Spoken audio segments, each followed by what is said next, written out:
Hello, Athens. It's been a while. Welcome to Kaleidoscope.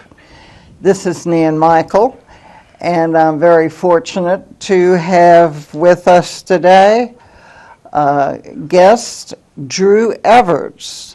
Welcome, Drew. Thank you.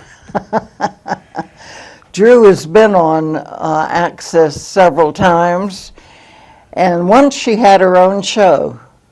Remember that? Yes. And was that a call-in show? Yes, it was. And we didn't have anybody that had the hold up to see if somebody was going to say something vulgar, for phone call. Delay. A couple times we were surprised what people would call in about. So. And you would show things like the New York Times and their boo-boos they made typographically. Well, it was more or less grammar. Yeah. Mm-hmm. And good usage, that sort of thing. And so somebody can get a really hilarious question together. Well, Drew's topic today, it could be anything actually. It could be, well, I can think of 20 things you could talk about, but it's going to be primarily on the Supreme Court. And how do you happen to know so much about the Supreme Court? Well, I took my last two sabbaticals while I was teaching journalism at Ohio University. I took my last two sabbaticals to be at the Supreme Court. And that was the term of 2011, and the one before that, which would have been 7 years before, that would be 2004. So I got well acquainted. I had a seat in the primary press space each time, and except, when the primary press space was full, in a very exciting case, I had to move back with the Common Express people. But I still had a nice seat, the first row, so that I could see all the justices. And my purpose there was to take careful notes of what the justices said. Of course, there's going to be a transcript in a few days, so I just had to write down a couple key words of when each justice spoke, and then I could identify from the transcript what they said exactly, and then compare that with what the press reported that they said. Oh. And so did you ever catch anybody? Oh yes, there were some misquotations, but in general, the press court, the court is very consistent. It's the same people from the major media, and they're good at their jobs. Mm-hmm. And every once in a while, say that there'd be a case from Kentucky. Well, some reporter from Lexington would come, and they didn't do so well. But little biased. Well, it takes a lot of practice because people are not slowing down; they're talking very quickly. So that was the purpose of my being there, and I still have all those transcripts. So when I have retired from teaching, but when I retire from life, I want to pass them on to some graduate student that perhaps he can think of something else to do with them, because there's just so much information in the transcripts about other issues than the main case at hand. Oh, really? Mm-hmm. Yeah. So some of it was from the discussion that you're talking about was important. Yes, each case has just an hour. Each person arguing has a half hour, and it's very, very, very strict. The court hears cases mainly in the morning, Tuesday, Wednesday. It's supposed to be 2 hours. 1 hour for each case, 2 cases in the morning. Sometimes they will have 1 case in the afternoon. But while they're doing this, especially Chief Justice Rehnquist was so precise. It reminded me of a plastic man in the comics who could extend his arm to say 20 feet or so. he would reach his arm out and he would say to the arguing attorney, "Your time is up." But they have warnings on their podium, 2 minutes, 5 minutes, 1 minute, and so on, and they know that their time is up, and that's the way things go there. And it isn't much time because the attorney has practice and practice and practice, many times meeting with a group of lawyers that will pretend to be justices. They do this away from the court, but Ralph Nader was very good at getting a group together so that an attorney coming in from out of town or not so experienced could argue his case and put up with all those questions that come from the justices ahead of time. And that's helpful. But when you have just a half hour and people are asking questions, you barely get your introduction out of your mouth, and then they have you off your track right away. It's a very hard job. The questions could really kind of sabotage you if it took up too much of your time. Well, you know, this brings up one of my chief gripes with Justice Scalia. When he died, and he died on a hunting trip way away from Washington, and you would have thought he was a saint. Of course, it's typical to say complimentary things about the dead, but I almost couldn't get over everybody extolling his praises and still saying that with Justice Gorsuch's recent appointment just this week, that he's taking the great place of Justice Scalia. Well, in my view, Justice Scalia wasted a lot of the court's time. He loved to tell a joke, and you can imagine this poor attorney that has a half hour to present his case, and he has to put up with not only Scalia's joke, but the audience time to laugh and so on, and really throws the poor guy off, especially if it's his first experience. I bet he wasn't laughing much. Yes. Of course, there are other attorneys who are very experienced, usually from Harvard or Yale, that do this often, and they weren't so susceptible to this. But a person from out of town is just totally surprised, and but Scalia always thought of himself as quite a clever person, and that's what was my complaint with him, actually, other than some of his decisions.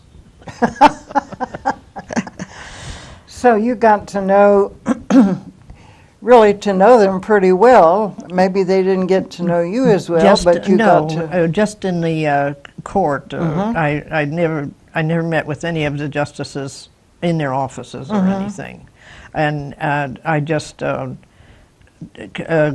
got used to everybody's style and how often they might ask questions. And of course, Justice Thomas never asks a question. I think he's spoken maybe 4 times in his entire tenure on the court, and I was there for 2 of them.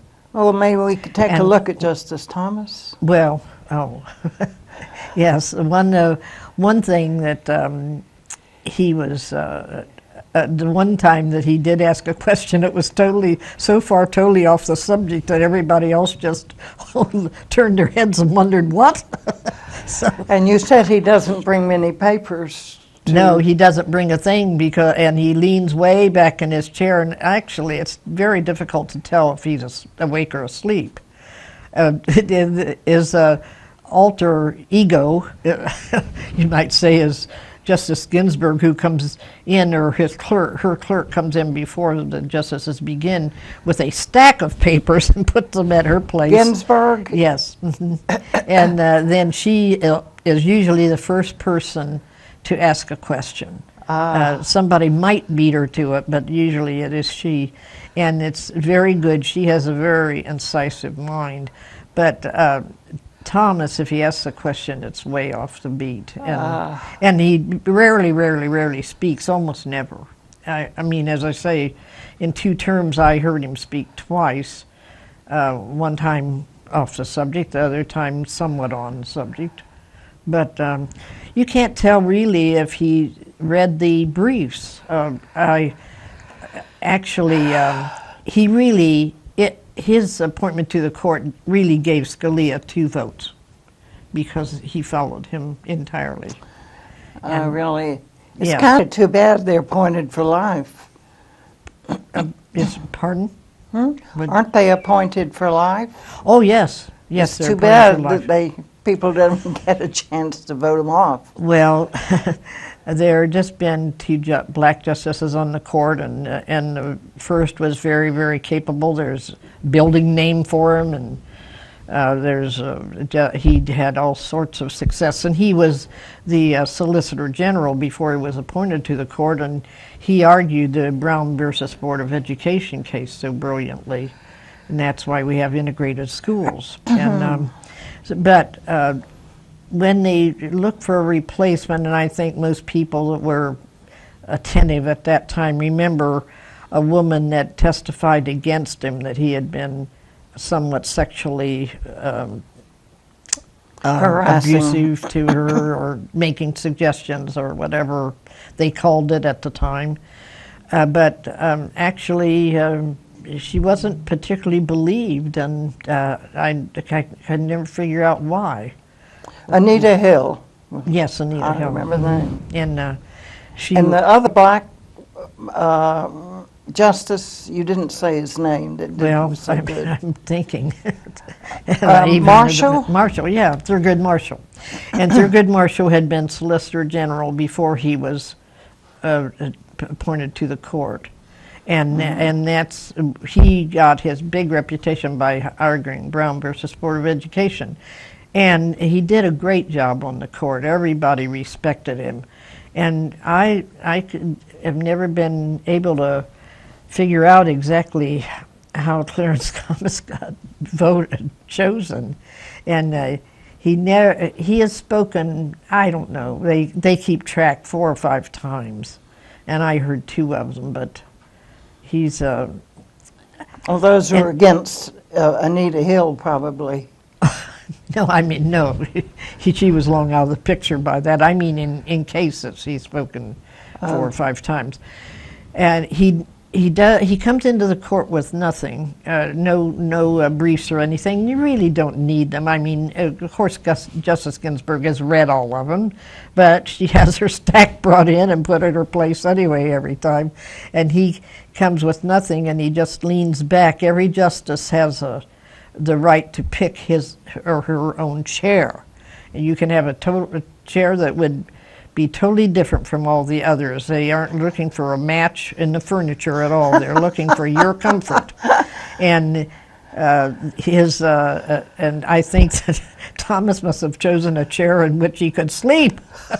But I can't really accuse him of sleeping because you can't see him that well. He leans way back. And he doesn't snore. Pardon? Doesn't snore. Oh, no. No. But he, of course, when he's asked about that, about not asking questions, he says, I am not here to demonstrate my knowledge or lack thereof. I'm here to listen.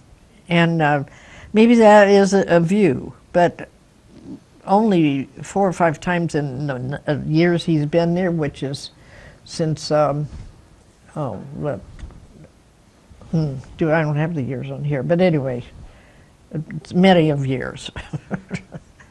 So, were you on when Sonia Sotomayor was?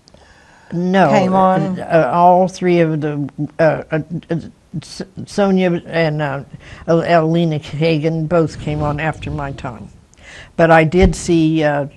Of course, the first woman justice, and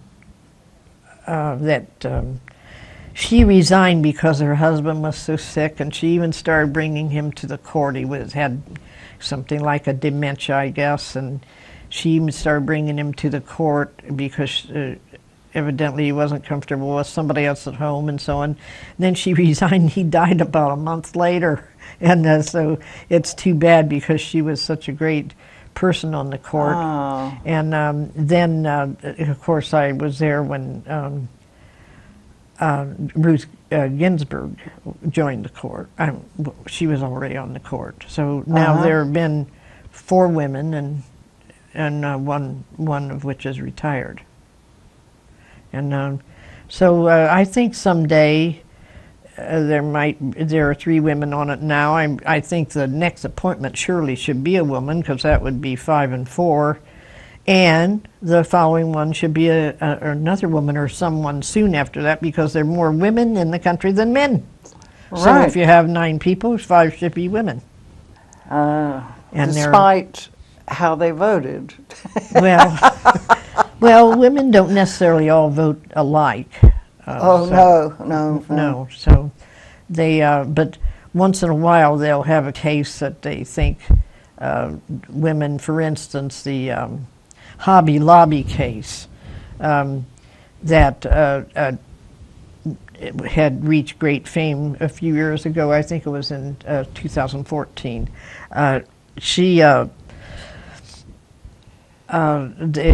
The women were all just stupefied that the men voted for a company to be able to not give birth control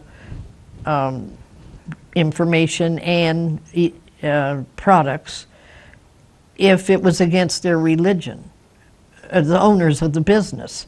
And Hobby Lobby had owners that were very against any sort of birth control, so they took that out of their hospitalization package. So men got all the products that they would like to have, but women couldn't get all the products they would like to have. That's what the case was about.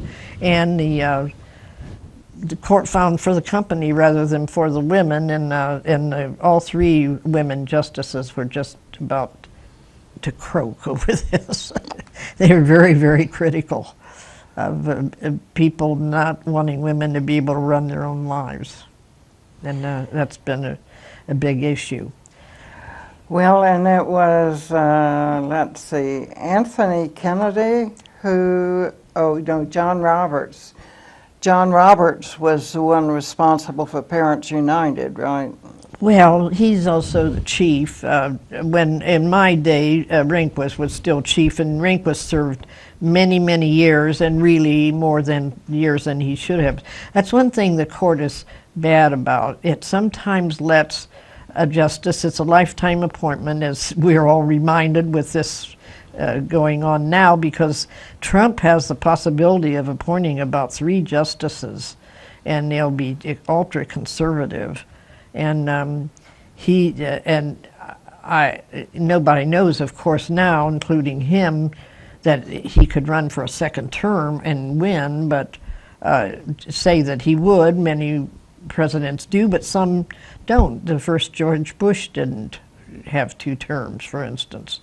So, but even in the next 3 years, there are people that Kennedy is now 80.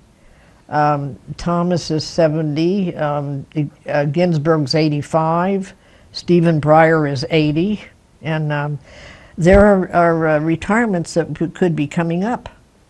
But to get back to this, for instance, Justice Douglas of mighty fame years ago had a long, long tenure on the court. I think it was about 35 years. And they let him stay much longer than they should have. Other justices were writing his briefs for him and that sort of thing. How can they get rid of him? I knew he was for life. The person has to retire. That's right. But the Chief Justice could certainly encourage somebody to retire and say that, you know, you're sleeping during the argument. or you're not here every day when we're trying to work and so on. Mm-hmm. Now, I should point out that one thing I would like to encourage everybody to do is go to the Supreme Court. If you have any chance to be in Washington at all, be sure to reserve a half a day or so to go up to the court. It's something you really should see. Of course, they're only in session from the October through June, and they definitely want to get home by July 4th, but they stay there till they have all the cases decided, and sometimes it does slip over to a little bit of July. And they argue cases Monday, Tuesday, and Wednesday morning the first 2 weeks of the month. So you have to go up pretty early to get in line. If it's a routine case, it won't be all that early, and if it's a terribly cold day, it won't be that early either. But if it's a popular case, people are lined up the night before, and they stay there all night, Wow. such as the sex discrimination or something of that sort. And And they can't demonstrate, or they can't. Can they hold up signs outside? No, that wouldn't be favored. I don't know, it wouldn't be against the law outside because it's freedom of speech outside, but inside you have to be very, very careful. Yeah. And if it's a big crowd, you can just stay a short time. The ushers will come and get your really? row out. And so on. But anyway, you do have to leave all your possessions in a cloakroom, so you don't want to take anything terribly valuable, such as a camera or something like that, although they have a few lockers, but sometimes the lockers get filled up. And it's certainly worth seeing, just the drama of the beginning.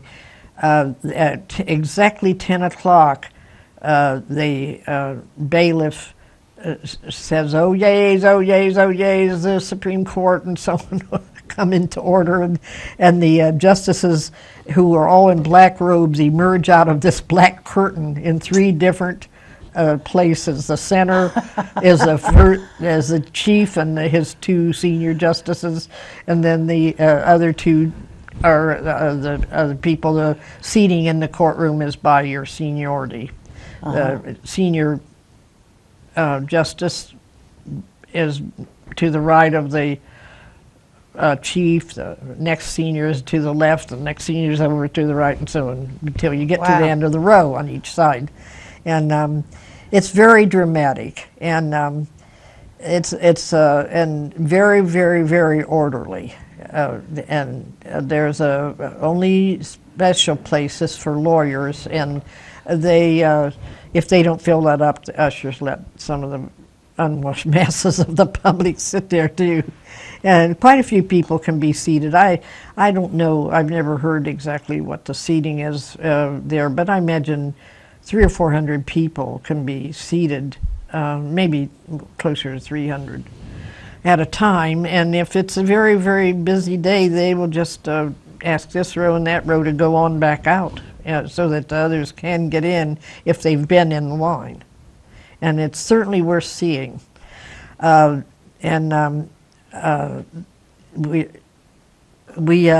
had a group of students from Ohio University that came to Washington on a bus when I applied for a special grant when I was there the first time, and we went to the Supreme Court, and if you can believe this coincidence, the case argued that day was Flint versus Ohio about Larry Flint's sexy magazines, remember? But you usually don't have that much luck. You could have some prisoner case wanting to know if he can't wear his, not wanting to know, but insisting that he wants to wear his costume of his religion, which has many folds in it, and you could hire half a dozen weapons in it.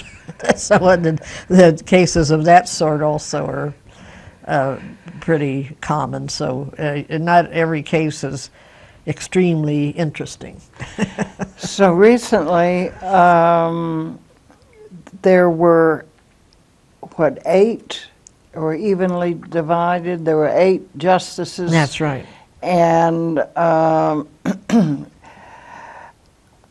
president was not allowed to appoint a new one. Well, the Senate just wouldn't have the hearings. That's Obama. He had a perfectly good man that he had named, but to be interviewed by the Senate, but they just wouldn't do it. They wouldn't put it on the docket because they thought it was too near the end of his term, but it was over a year. And actually, I don't know, I suppose it would never succeed in legislation, but it's too bad something can't be worked out that if it's over, say, 6 months or so, you have to have the hearing. But the Senate just, because it was dominated by Republicans at the time, they just would not have the hearing. So what happened to the cases that came up? They didn't. Oh, they didn't come up? They didn't hear people? No, they heard them with 8 people, which led to some 4-4 decisions. They kept thinking that they would get justice sometime. And so they just put them at the end of the docket.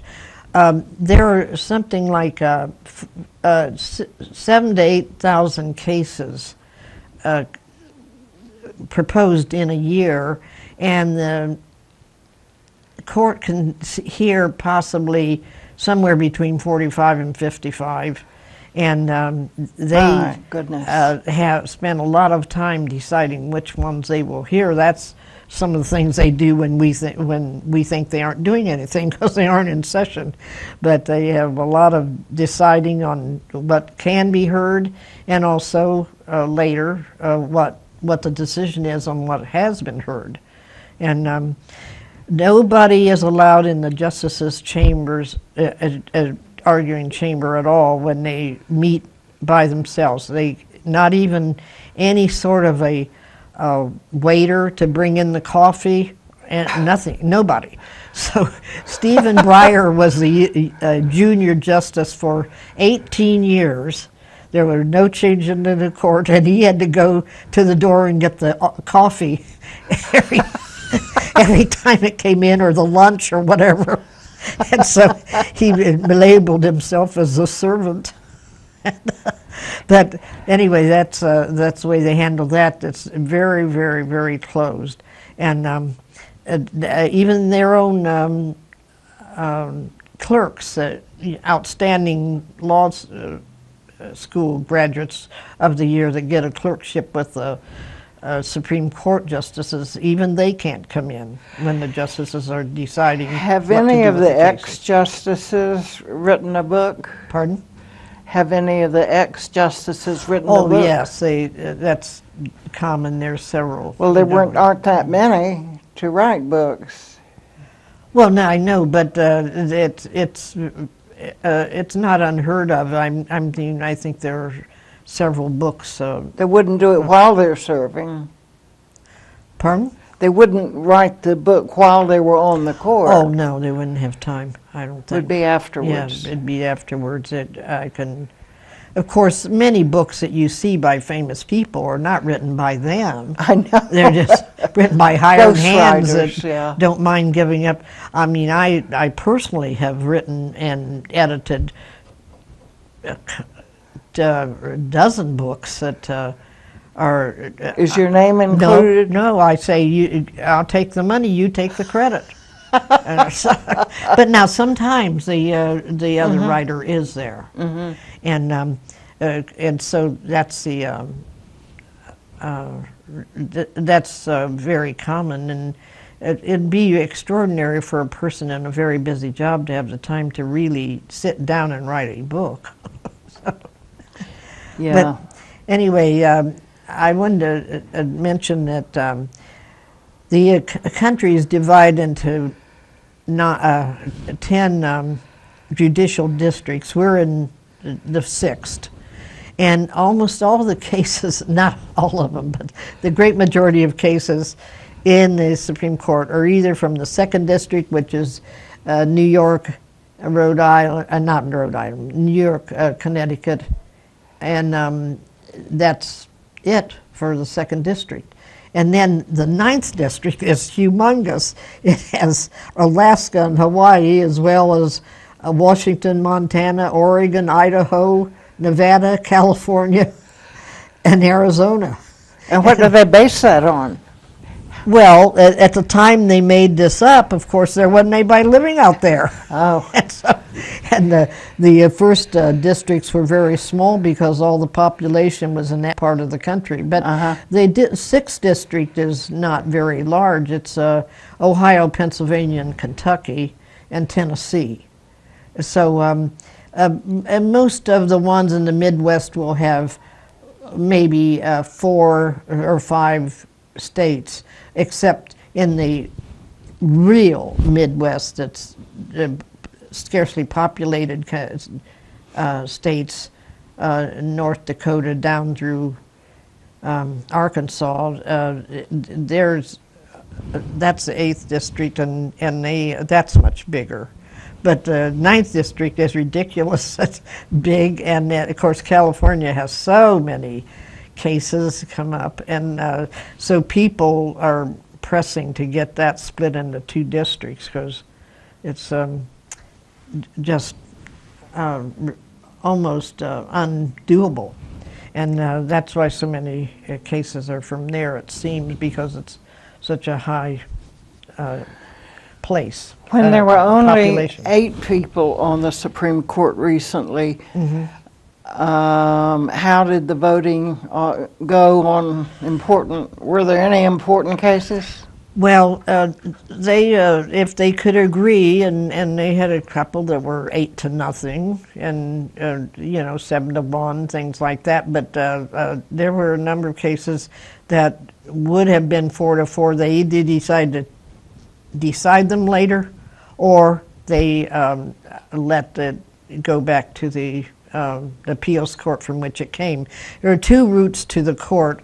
You can go through the federal appeals system if it's a federal case, and then when it goes through the federal appeals court, then your Supreme Court is next, or a state Supreme Court. So if a case in Ohio, for instance, fought its way to the Ohio Supreme Court and couldn't be, somebody in that decision wasn't satisfied, they can apply to the U.S. Supreme Court. So they get many more requests for audiences than they can give. So then they have to pick Some and cases choose. get to the Supreme Court quicker than others. Oh yes, very. The easiest way to get there is to have 2 state Supreme Court disagree. For instance, when I was at the court, the state of Oregon decided that a person could have assisted suicide.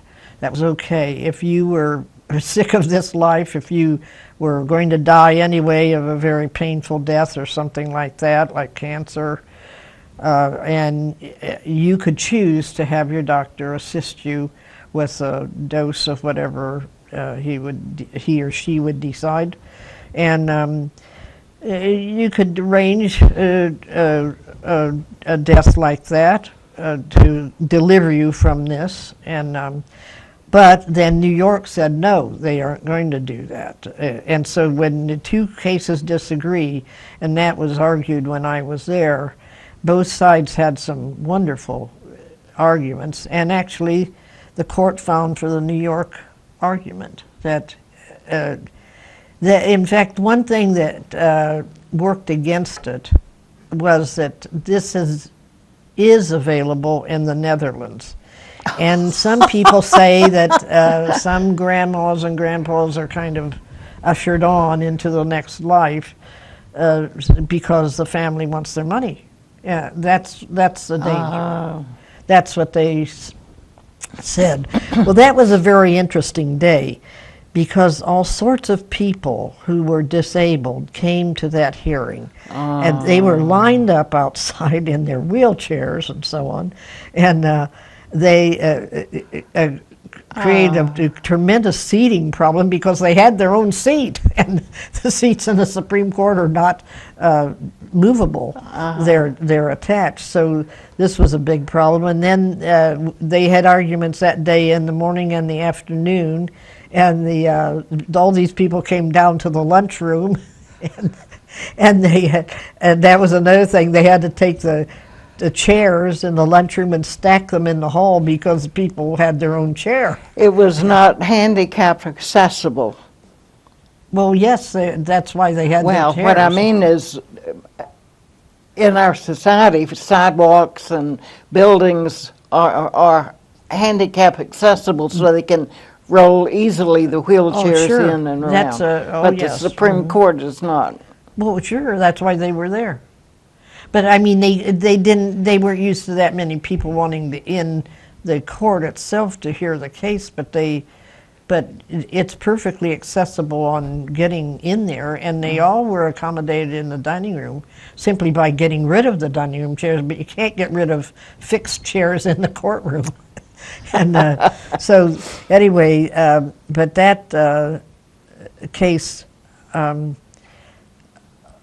was, you know, of course, they found for the same way that, you know, you can't have assisted suicide. But now Oregon has refined its approach, and actually they're getting along pretty well. I mean, I know a person in Athens who went out there to attend her brother when he wanted to do this. He already had, let me see, he felt Alzheimer's coming on, and he already had another serious disease, which I can't think of the name of now, but it doesn't matter.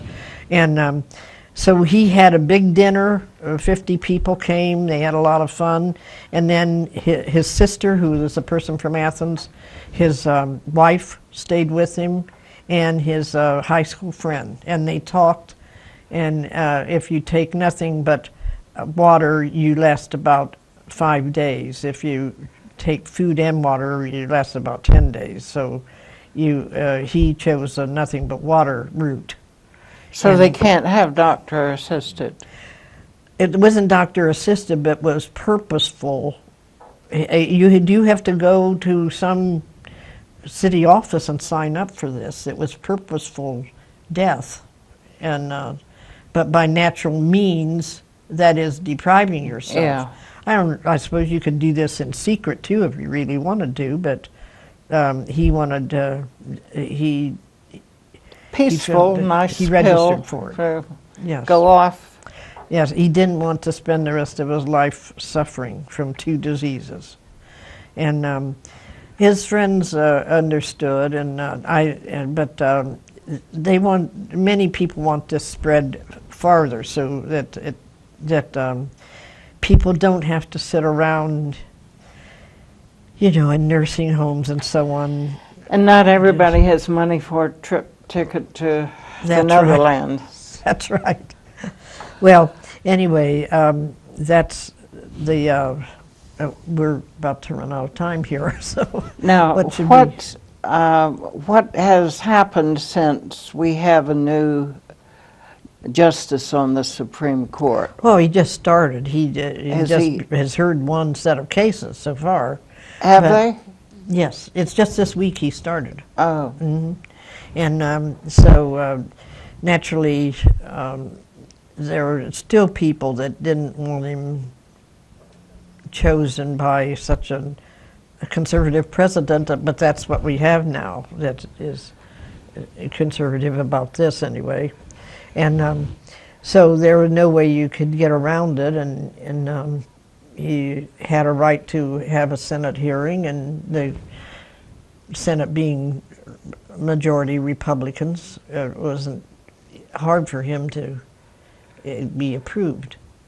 And there's been a good deal of press about his beliefs and what he's voted for on the appeals court level, and he seems to be a pretty reasonable person.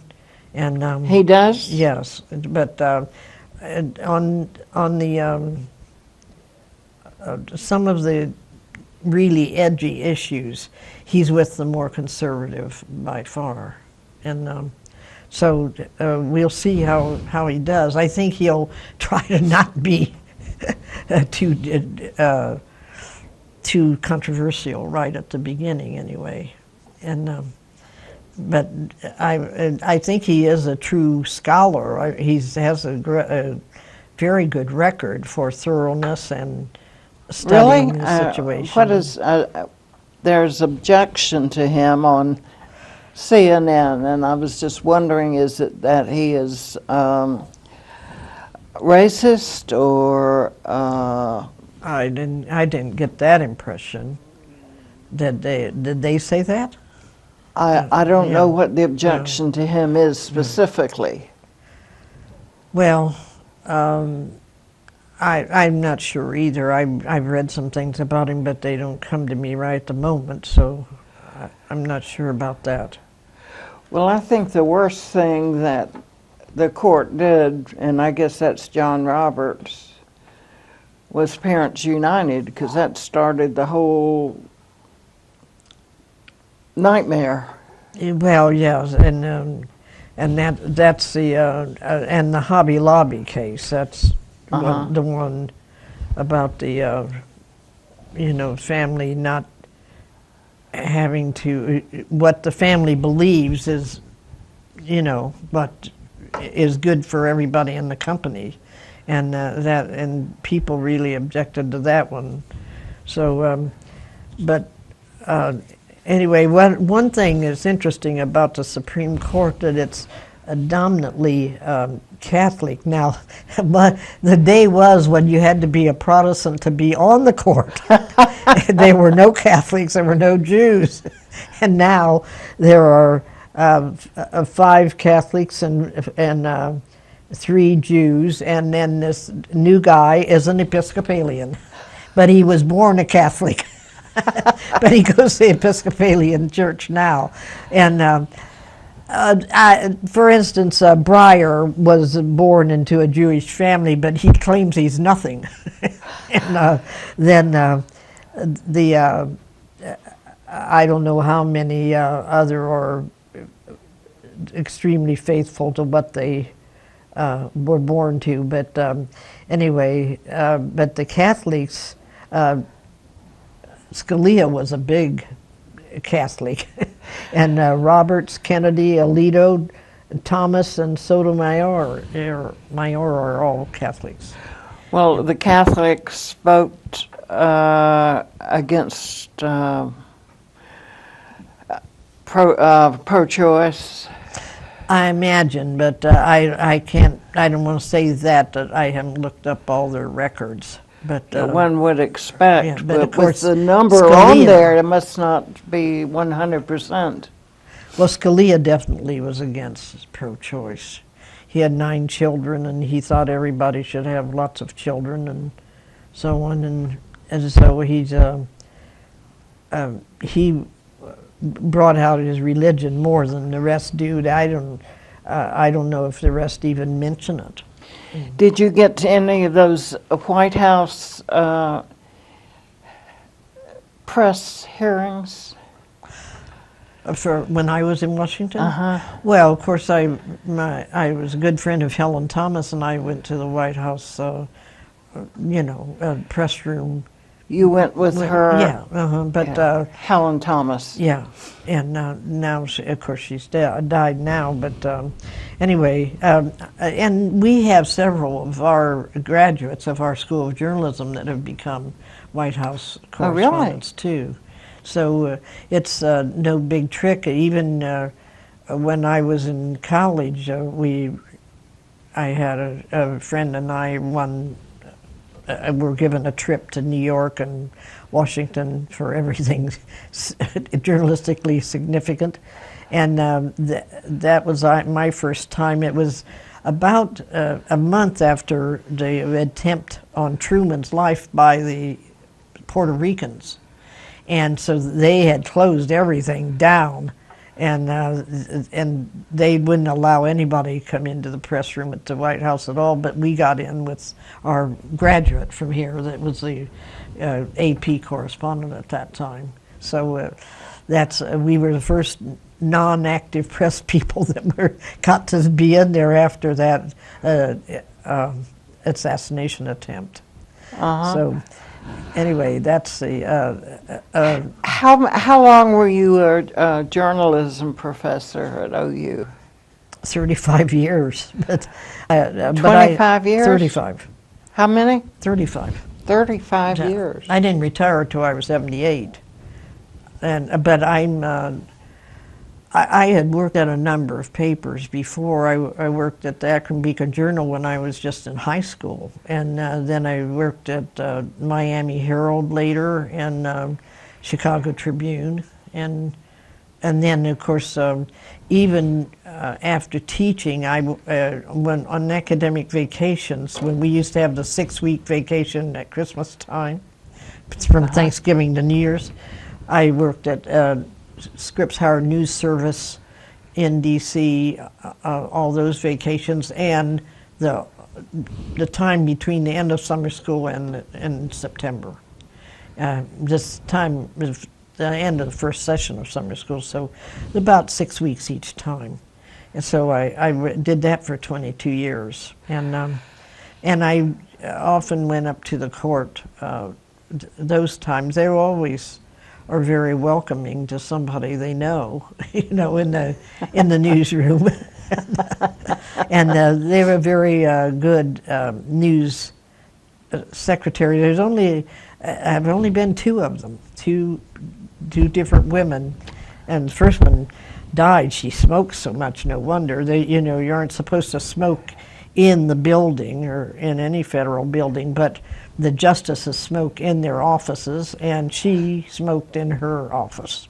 And so any reporters that smoked had to go in her office to do it. Oh dear, the air. It was just one big cloud.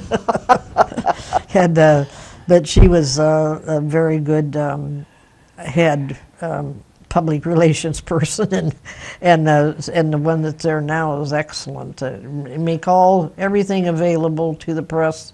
They have all those cases out for everybody to get the summaries in advance and so on. It couldn't be more cooperative. And then, of course, the people you see on TV now, like Pete Williams, NBC, and Jeffrey Toobin, they're all good friends of mine because I used to sit with them in the press section.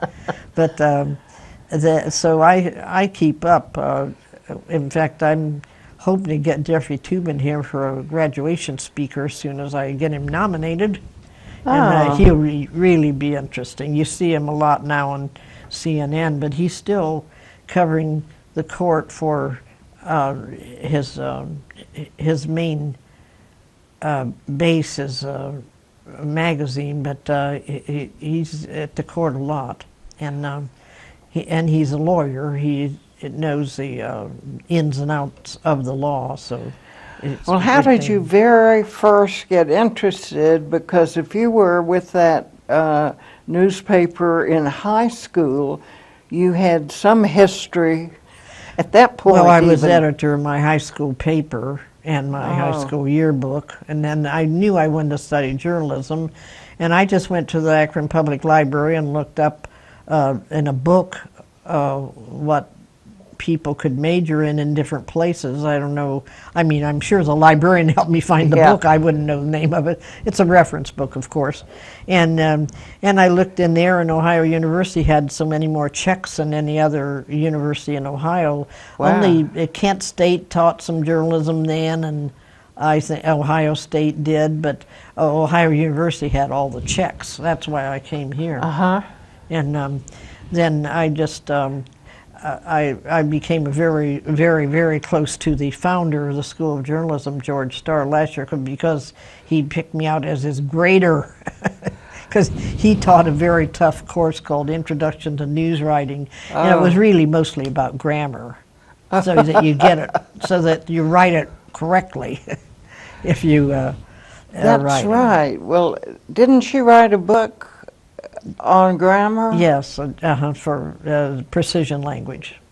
Yeah, we had a precision language course, but of course after I retired and they went to back to the semester system, they just couldn't teach as many sections as they did when they had the quarter system, because you have 3 times a year to Yeah. have new courses otherwise, and now it's just 2.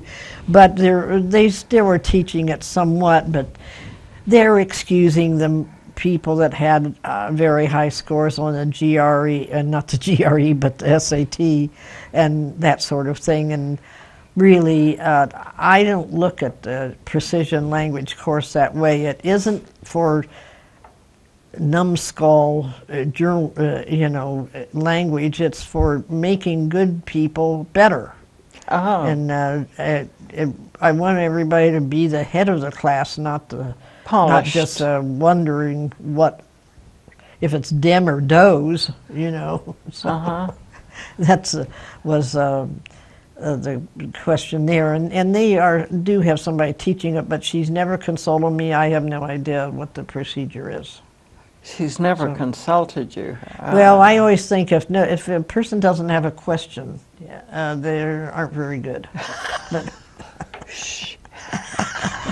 I mean, even the very, very best persons in language, in the fine forms of language, have questions.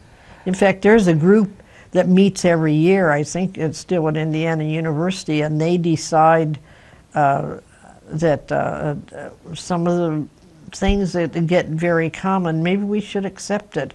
I don't think they'll ever accept ain't, but they might. Who knows? And that comes out in some form, what they're accepting this year and what they're not. I'm not sure how it comes out. I don't know if it's that, but it's something. I'm sure it Because does. an example is if there's several things in a row, and we used to put a comma before the and You mean now after? we don't, or Yeah. the reverse. Well, no, that's AP style. All the newspapers and magazines mainly go by AP style, and that's just a style matter, whether to have the comma before the last of a series. But some of the other things are actually a change in language. I can't think of what the most recent change was, but anyway. There are a lot of funny new words in the new dictionary. Yeah, that's acceptable. Reflecting the Trump age, I think some of it. What is that? Truth, alter truth, or something. Alternative truth. Yeah. Well, thank you very much for your history and experience. Oh, I'm sorry I didn't get more in. Well, you can give us a little bit more. Oh, really? Okay. We got 3 minutes more. Well, one thing that I wanted to, I said that, on the religion, 3 are Jewish and the rest were all Catholics, except that Gorsuch, now born a Catholic, goes to the Episcopal Church. But for instance, of all the presidents we've had, there had only been 11 that were, only been 1 Catholic. Oh, really? Yeah. Kennedy. And of all the people in the Senate, in the Congress, it's a very low number too. So how about the atheist? Who is the atheist? Did I say someone was an atheist? You said he was nothing. Oh, I'm sorry. Of a Supreme Court justice? I thought that's what you were talking about.